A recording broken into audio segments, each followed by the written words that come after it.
अब वो सारे गिफ्ट देखकर अदा और जिया, जो कुछ देर पहले अपने गिफ्ट पर इतरा रही थी, अब मुंह लटकाए खड़ी थी। अब अदा ने कहा, आयत, कहीं अबीर जीजू ने तुझे ये गिफ्ट देने के लिए अपनी कपड़े की दुकान तो नहीं बेच दी? और तभी कुछ औरतें वहां आईं और कहा, बहन जी, ये ट्रक के हिसाब से आपके यहां सामान आया है। पूरे मोहल्ले के लोगों में चर्चा है इस बात की। आखिर इतना फालतू पैसा किस पर है, जिसने इन फूल चॉकलेट और इन खेल खिलौनों पर खराब कर दिया? अब अम्मू ने उनसे पीछा छुड़ाने के लिए कहा, मेरे दामाद ने भेजे हैं। और आयत हैरान हुई, अम्मू ये क्या कह रही है? तभी दूसरी औरत ने कहा, लेकिन आपका दामाद तो कपड़े की दुकान चलाता है, उस पर इतना पैसा कहां से आ गया? तभी आयत ने कहा, मम्मा, ये गिफ्ट हमारे नहीं है, लगता है गलती से आ गए हैं। और तभी सब चौंक गए। और अब उसकी मां ने कहा, क्या मतलब? अब आयत ने कहा, ये देखो मम्मा, इस कार्ड पर लिखा है, ये सब गिफ्ट मेरी खूबसूरत बीवी के लिए है, और मेरी तो अभी शादी भी नहीं हुई। और अबीर ने कभी मुझे वाइफ नहीं बताया, इसका मतलब ये सब गिफ्ट किसी और के है, गलती से यहां आ चुके हैं। तभी अदा ने कहा, कहीं ऐसा तो नहीं ये गिफ्ट हमारे पड़ोसी जावेद अंकल की बेटी के तो नहीं है, क्योंकि उसका नाम भी आयत है और वो शादीशुदा है। तभी आयत के पापा शब्बीर बख्शी और समीर भी आ गया, और सब पड़ोसन उनको देखकर खिसक गई, क्योंकि शब्बीर बख्शी का मूड बहुत खराब था। अब शब्बीर बख्शी ने कहा, ये सब क्या है? कहां से आया ये सब सामान? तभी आयत ने कहा, पापा, ये किसी ने गलती से यहां भेज दिया। मुझे लगता है ये जावेद अंकल की बेटी आयत के लिए आया है, क्योंकि ये उनके हस्बैंड ने भेजा है।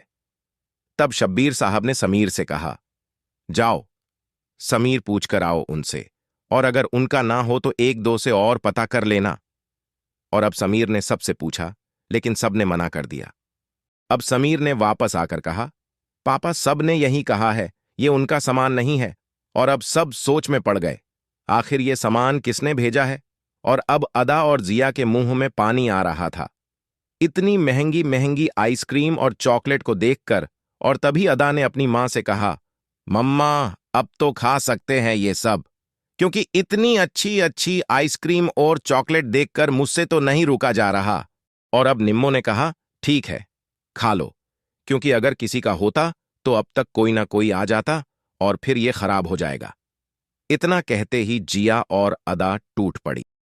तभी अदा की एक दोस्त का कॉल आया, और उसने कहा, यार अदा, आज वैलेंटाइन डे है और मेरा बीएफ बता रहा है पूरे शहर में एक भी फूल नहीं है, चॉकलेट, टेडी और आइसक्रीम सब बिक चुका है।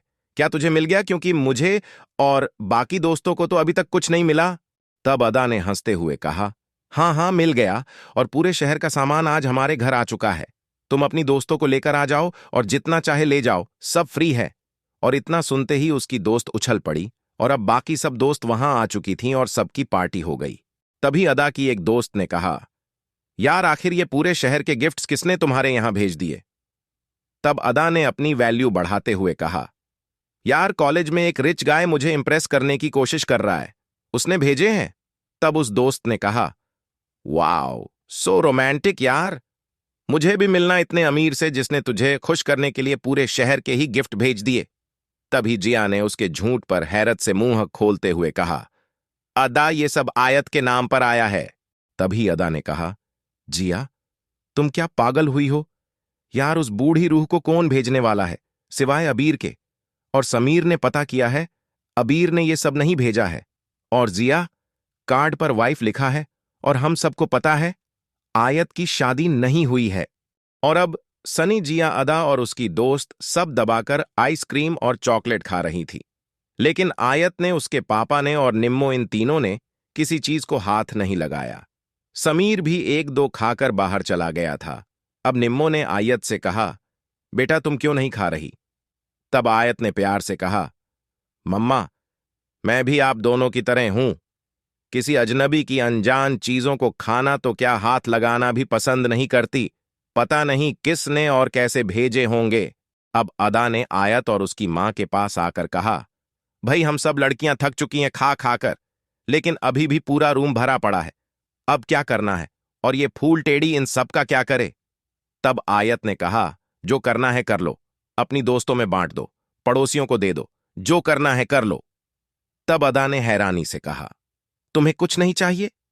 तब आयत ने कहा, मैंने पापा की लाई हुई चॉकलेट खा ली है और इन सब चीजों में मुझे कोई इंटरेस्ट नहीं।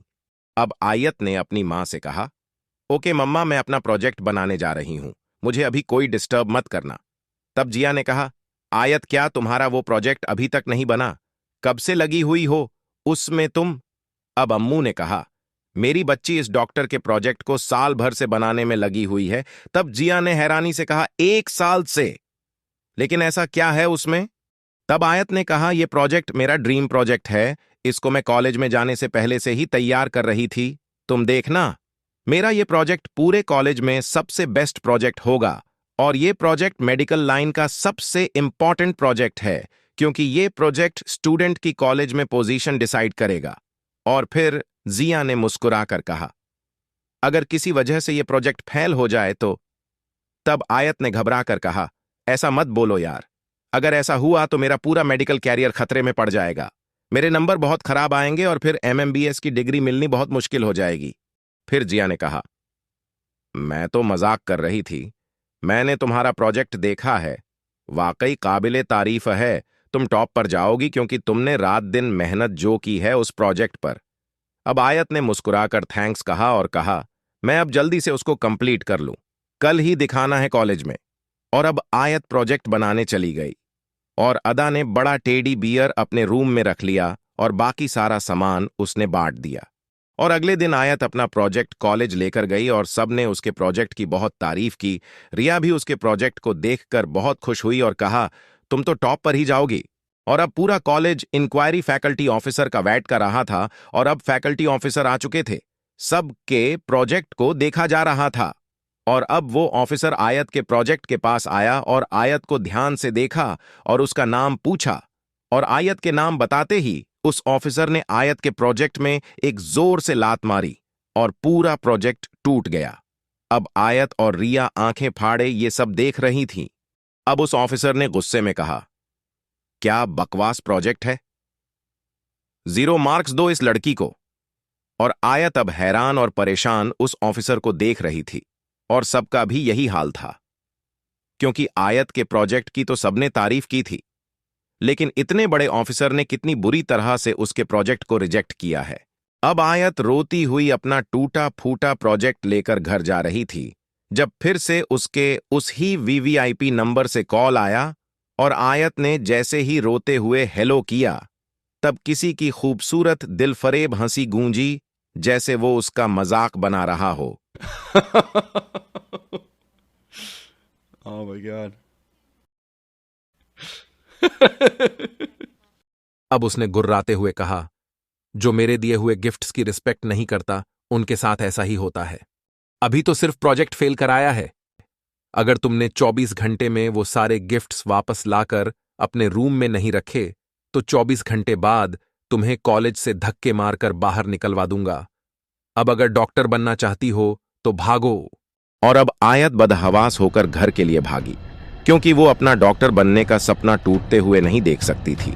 और आयत को अब इस बात का अच्छी तरह अंदाजा हो चुका था, ये जो कोई भी है वो बहुत पावरफुल है।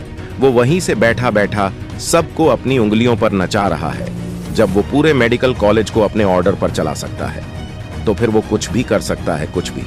और अब आयत के पास सिवाय भागने के और कोई रास्ता नहीं बचा था।